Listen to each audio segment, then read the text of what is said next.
Superior fighter, landing more blows, throwing more blows, and generally dominating the action against Holyfield. Holyfield reversed the tempo in round 6, took advantage of a cut over Stewart's eye, which had resulted from a second-round headbutt, and progressively opened the cut to the point where the bout was stopped in round number 8.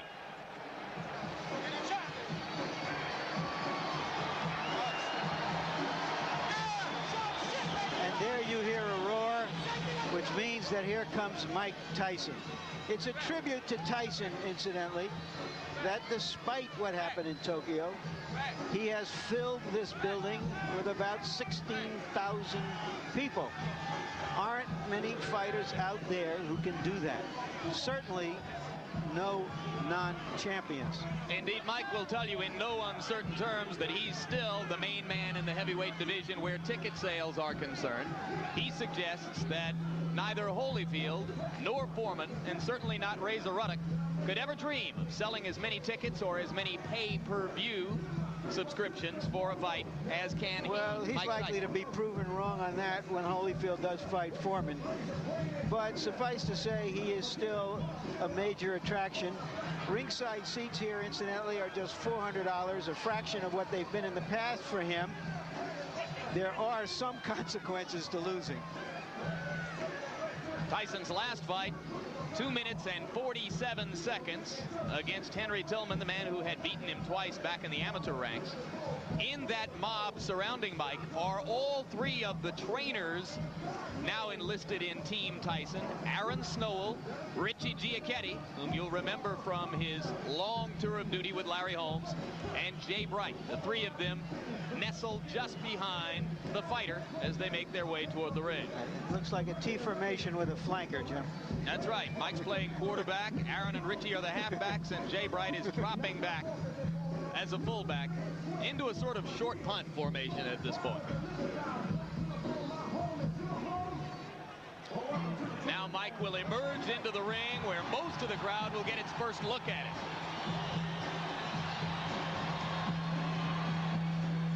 What he's wearing is a torn towel. And there you see the record.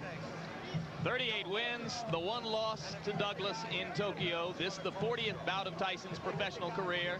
His knockout percentage with 34 KOs is high, but not the highest in the history of the sport. And there goes Angela.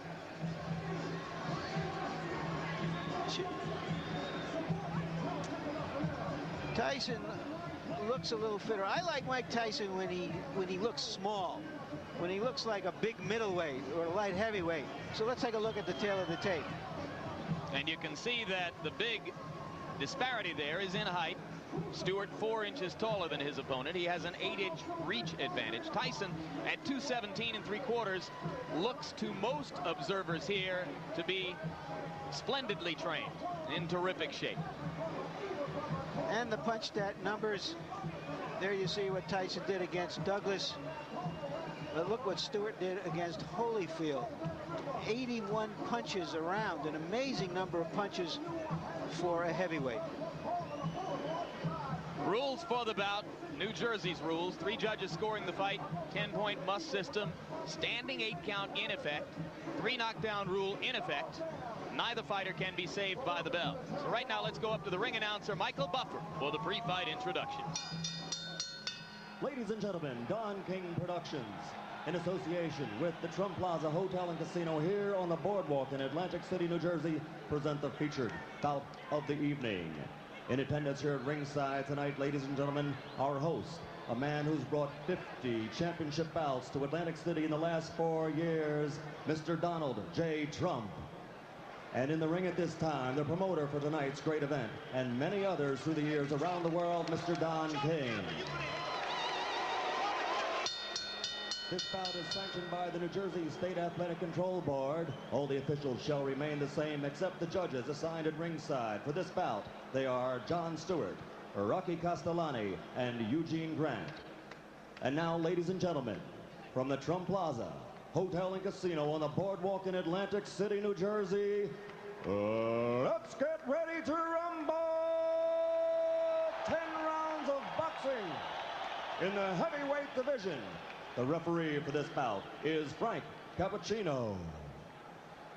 Introducing first, fighting out of the blue corner, wearing the black trunks with gold trim. He weighed in at an even 218 pounds. He's originally from England, but now lives and fights out of Brooklyn, New York.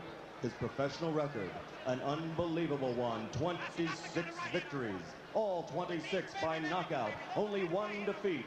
He's the number 4 ranked heavyweight in the world. Ladies and gentlemen, Alex the Destroyer Stewart.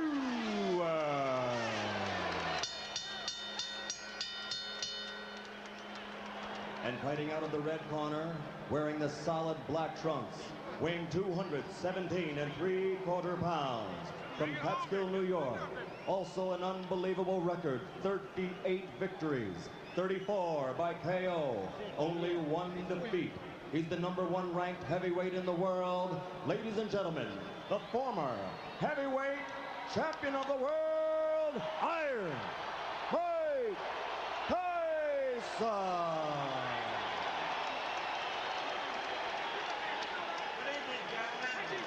You're both given your instructions by the New Jersey Control Board. Protect yourself at all times. Both your touch gloves. Come on, come on. Come on, baby. That's right, baby. The question, as in all Tyson fights, can the opponent maintain his poise in the face of Tyson's quickness and menace? Or will he Stay in retreat the corner, Alex. into Michael, stay in the corner. self-defense? Stay in the corner, Michael. Stewart has Okay. stated categorically that he knows he needs to keep throwing punches to try to keep Tyson occupied. If he stops throwing, he'll be dead. Tyson lands a right and another. This could be quick. I was afraid of a 30-second soundbite. You all right, man? Okay, let's go. Remember, Stewart never went down against Evander Holyfield.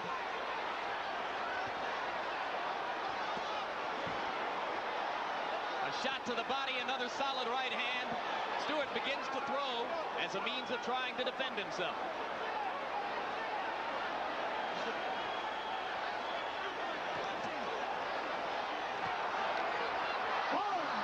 That'll be called a slip. And Mike is a little wild as he goes for the kill. A good right hand that hurt Stewart again, but Stewart is still upright.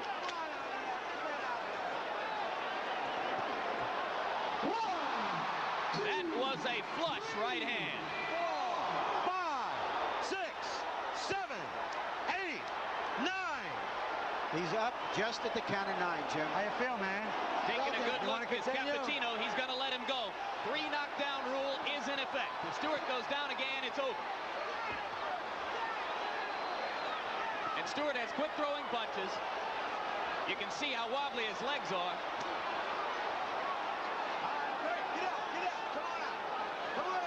If he makes it through 1:20, it'll be a small miracle. Let him go, come on. Stop punching. That was a worthwhile grab.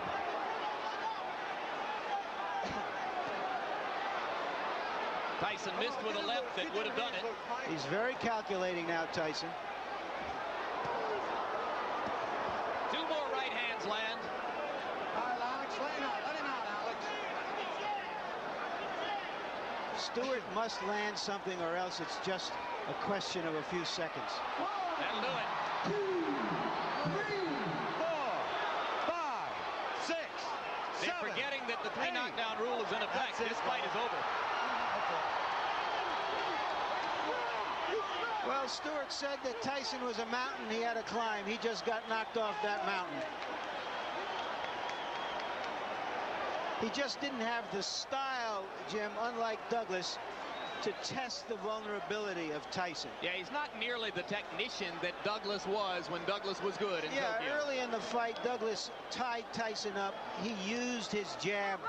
He survived and then and determined the pace of the fight.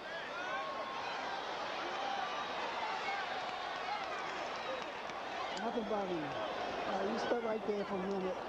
Let me take a look here. You got fought in the early fight. The first fight, first punch.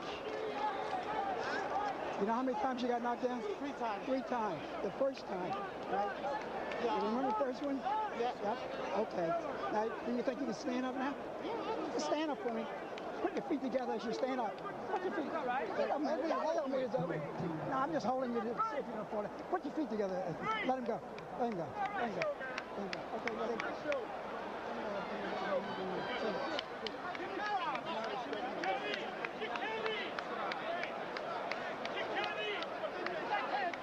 And here's the first of the 3 knockdowns. You look at Tyson moving in with controlled fury, and the right hand puts Stewart down. Stewart was able to get up at the count of 5. Now we'll take a look. Is this the first knockdown again? Yes, it is. Another angle. The right hand to the top of the head was the one that put Alex down. That knockdown occurred within the first 10 seconds of the round.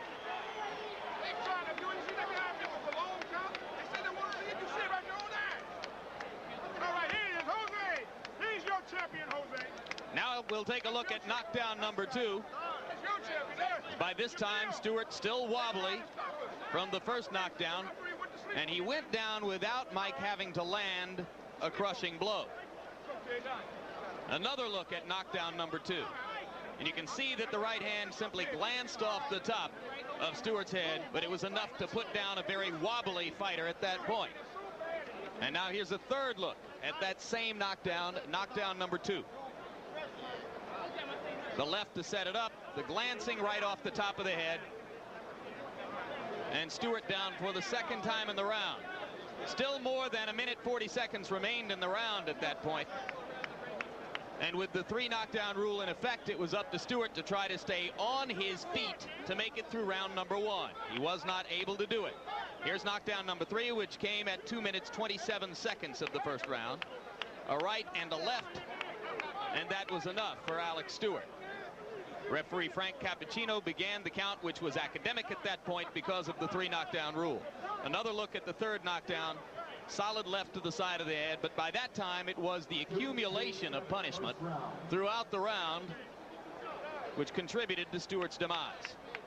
So Mike Tyson, in his 3 fights in this particular ring, his last 3 fights I should say in this particular ring, has a 91-second knockout, a 93-second knockout, and this one 147 seconds. 3 first down knockouts in his last 3 appearances here in Atlantic City for Tyson. Punch stat statistics for the 1 round in the fight. Tyson threw 46 and landed 21. Stewart given credit for having landed 4 punches. He stopped punching somewhere early in the 2nd minute of the round and simply tried to survive from that point on, with the by now obvious result. So this crowd remains on its feet, almost everyone still here in the arena as they await the official announcement. And we wait to see if well, they've gotten the official announcement. I was looking at replays, and I'm told now that the official announcement has already been made by Michael Buffer. And we wait now to see if we'll get a chance to talk with Mike Tyson about this, the 39th victory of his professional career.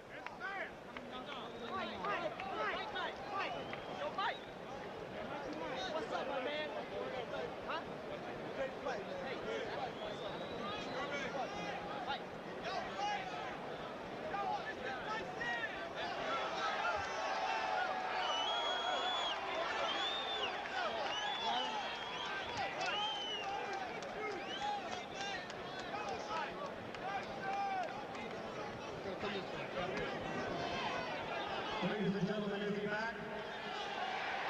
Fighting Mike Tyson, 227 in the first round. And here comes Mike Tyson to join us now at ringside. Congratulations on victory number 39. You came out with fury, to say the least. Knocked him down in the first 10 seconds of the round. If I can get you to turn toward the camera a little bit, Mike, how important was it to you to score a first-round knockout tonight? Well, I mean, I knew he was a dangerous fighter once he got warmed up. And my objective, I was in great shape. He used to go in there and put the pressure on him for 10 rounds. I knew I had to break him eventually. You appear to be in sensational condition. Do you feel considerably differently now than was the case 10 months ago in Tokyo? Absolutely, because my mind is more prepared. You know, I mean, that's what basically the whole standpoint came down to, is being prepared mentally. How does your situation compare now to what most people would regard as the peak of your career when you knocked Spinks out here in 91 seconds? Well, you know, I mean, I didn't feel like it was a sustainable night tonight, because there's things that I know that I did that was mistakes. But, you know what I mean, a good fight, and I'm in good shape. And I just like to thank all my fans on HBO that's been supporting me. But I just like to say this is my last fight on HBO. It's because HBO, they think that you'd rather see Holyfield than me. Thank you for supporting me. I love you all. Bye. Mike, one final question.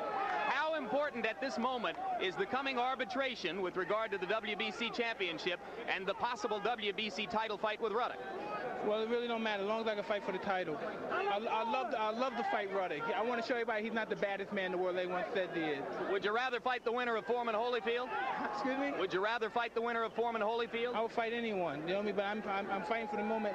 It looks like Ruddock might be in the wings, and I'm looking forward to fighting Ruddock. Can you elaborate on why you feel you've been treated unfairly by this network, which will state that it has 2 offers on the table for you for long-term deals? I have no comment. I don't want to talk about it. The company know what they did. And I'd like to say hello to all my troops again that have been supporting me. I'm out of here. We've enjoyed covering you.